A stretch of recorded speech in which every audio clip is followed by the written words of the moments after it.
You can tell how the airline industry is doing these days by what you hear. That sound, just the wind, catching the fan blades inside an engine. You're hearing this instead of the roar of takeoffs and landings at Atlanta's big airport, the world's busiest. Here, you can also see how the airlines are doing. Planes lounging in the grass, or it just seems that way. This Atlanta runway closed, now a parking lot for some of Delta's fleet. The U.S. airline industry is flying on empty. Empty airports, empty terminal trains, empty rows on nearly empty planes. Airlines burning through cash as coronavirus keeps people away. And pricey assets like planes just sit.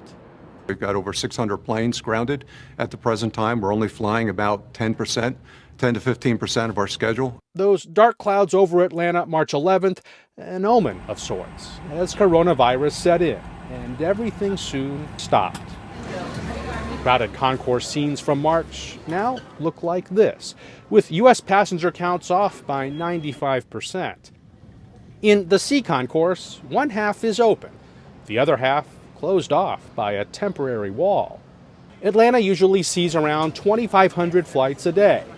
Now it says flights are down 77%. Some airline clubs closed. The airport says 300 of its 340 concessions, like shops and restaurants, shuttered. If you want to fly, all the airlines are now requiring everyone to wear a mask. At United, even this plane has one, a symbolic gesture. The airlines are waging a sort of arms race for who's doing the most cleaning. High-grade disinfectant. We will give all aircraft a thorough cleaning. The sanitization spraying that we are doing before every flight. For your peace of mind, we're going to be cleaning between each flight every time. At the gate, everyone's keeping their distance. Easy to do with a little more than a dozen passengers on a 149-seat plane.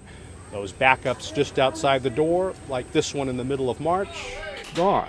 Delta is now boarding planes back to front, so fewer passengers pass by. Social distancing also means certain seats are blocked. On this plane, some on the aisle and all in the middle. Service comes in a baggie, stripped down to reduce physical contact between crew and passengers.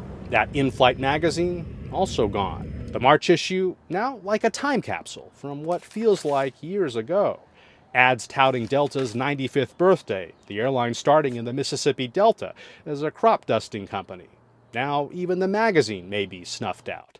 It stopped publishing and the staff let go.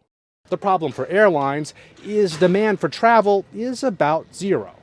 When it comes back, no one knows. We're going to do whatever we need to do to re-inspire confidence in business travel as well as leisure travel going forward. The head of Southwest Airlines wants this. We're urging the TSA to begin temperature scans as part of the screening process at the checkpoints. When we come back from this, if we don't have medical treatments available, the resumption of travel will be a lot slower. Good morning, Atlanta Southwest. The airlines have gotten billions of dollars in government aid to keep going, to keep paying employees through September.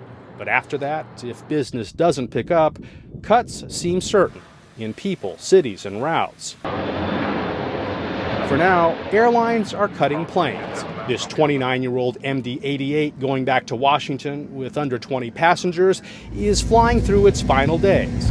Delta is parking the older, noisier fleet by June.